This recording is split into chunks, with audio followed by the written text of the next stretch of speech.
Kakaiba kasi ito yung sa pamiliyas ko rito sa Batanes. Ito yung pinakamalakas talaga. As in talagang malakas eh.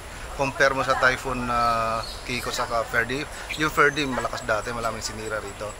Kaso ito kasi, pag Ferdy kasi pwedeng may time na kasi na pwede kang makalabas para magtali.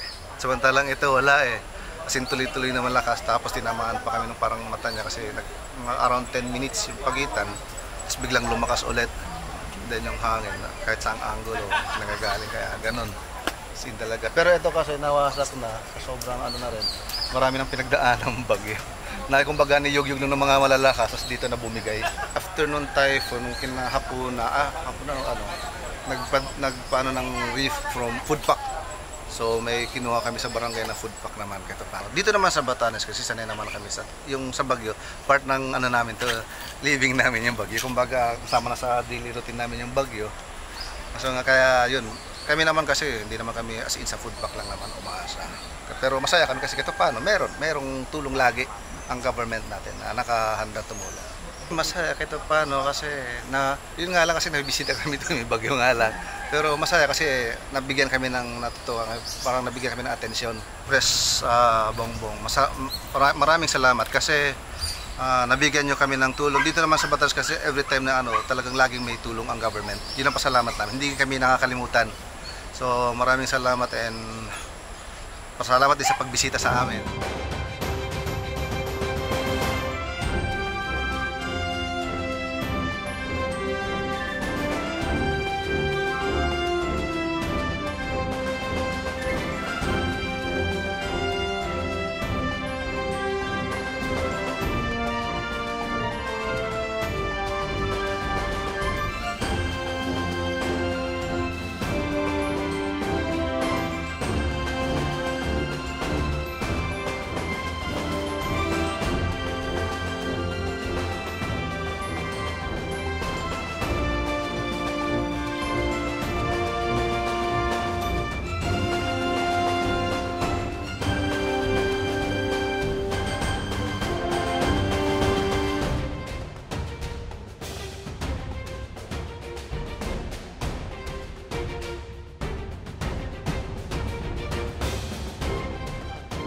Kaya kami nandito para matignan kung ano ba talaga yung inyong mga pangangailangan. At mabuti na lang at bago dumating yung bagyo ay nakapagdala na kami ng libo-libo na food pack. Kaya nung pagdaan ng bagyo nakapag-distribute kaagad. Ngayon ang susunod second round na. Yes, sir. Second round na ng food pack.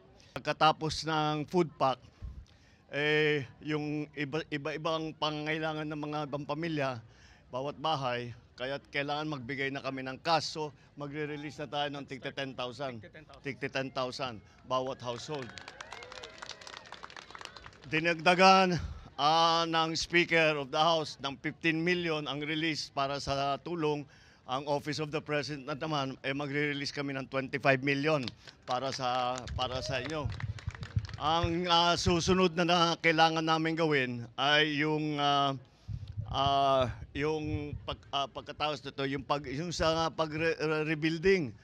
Dahil nakita ko yung nasira, yung mga ibang bahay, talaga lalo na yung mga kahoy, yung mga talaga natangay lahat. So yun ang susunod namin gawin. Pero hanggat may kailangan, sabihan nyo lang kami. Kung ano pa yung pangangailangan ninyo, patuloy naman ang aming pagdala. Magdadala pa kami.